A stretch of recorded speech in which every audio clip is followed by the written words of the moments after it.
তুমি টিকটক ভিডিওটা দেখো, তারপর একটা লেজেন্ডারি কমেন্ট করো, নেক্সট তোমাদের কমেন্ট নিয়ে ভিডিও বানানো হবে।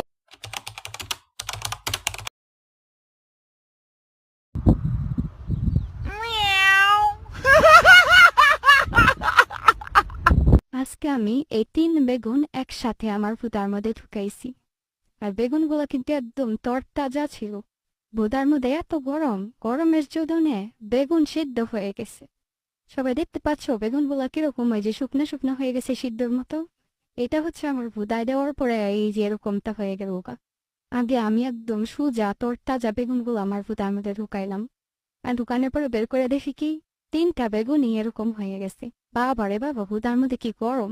মনে হয় ধান দিলে ক্ষয় হয়ে যায়, এত গরম ভুতার মধ্যে।